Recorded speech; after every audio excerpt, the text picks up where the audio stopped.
Welcome back, everybody, to another edition of the Austin American-Statesman's High School Blitz. I'm joined, as always, by Thomas T.J. Jones. Thomas, that was a wacky third round of the playoffs. How about that? Absolutely. Let's start from the beginning where we always do game balls. Who do you give a game ball to? Look, we've talked a lot about Hendrickson this year. This is their best playoff run in history of the school. Quarterback Blaine Barker doesn't get that much attention, but what does he do in that 42-35 win over Garland-Saxe? 13-13 passing, 163 yards, runs for another 84 yards, 4 total touchdowns. Big time performance by Blaine Barker. He gets my game ball. I was at that game, amazing game. I'm going to go with Ezekiel Koss, the quarterback, Cedar Ridge. I was at that game too. I had a doubleheader in Waco, as you did, in San Antonio. Were you in San Antonio? Triple header. Triple header. Let's go with it. Ezekiel Koss. They won the game 35-34 in overtime. Everybody knows that. They missed extra point. Koss had resulted in all 5 touchdowns. 3 passing, 1 running, and 1 on a reception in the overtime period to give them the 35-28 lead. Ezekiel Koss gets my game ball. Thomas, let's question number 2. What did you learn about this after this weekend's games? You know, we're talking about Cedar Ridge and Hendrickson, and we should. And what I learned is Dallas-Fort Worth football is overrated. Overrated. They talk about they're the God's gift to high school football. Come on, man. They finished like 3rd or 4th in District 13-6A. That's what I learned.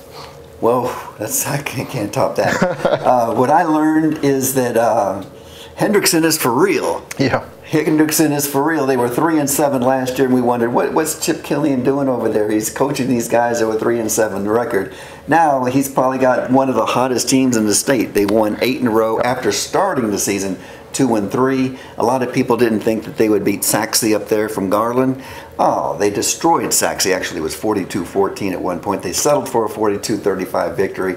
I learned that Hendrickson is the up-and-coming team in our area. You know, last year Coach Killian played so many sophomores on that team. It's paid off. And it's paid off. They took their lumps last year, they paid their dues, and you see how that benefited them this season. Last question, Thomas.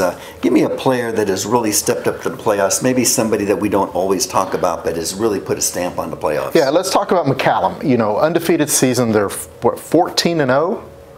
First time in school history, and we talk a lot about Alexander Julian in that running game. But quarterback Max Perez has really stepped up the last 2 games. He's had over 100 yards passing and rushing in both of their last 2 wins, and he's accounted for 6 touchdowns in the previous 2 games. Now, put this in context. He averaged about 80 yards rushing per game during the season and only about 74 yards passing per game during the regular season. But he stepped up big time for the Knights.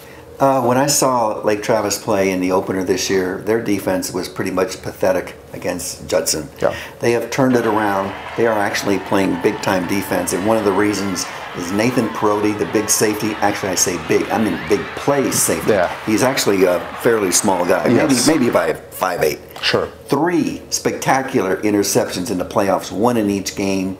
He epitomizes the toughness of the Lake Travis defense. The smallest guy in the field is one of the tougher guys. Yep. And he's another guy that could be on our All-Centex team, you know, when we come out with that later this month. Good candidate. Lake Travis playing its best football right now. Perotti is one of the reasons why. Anyhow, that will do us for this edition of the Austin High School Blitz by the American-Statesman. Thanks to Thomas T.J. Jones. I'm Rick Cantu signing off. And like we always like to say, we hope your favorite team wins.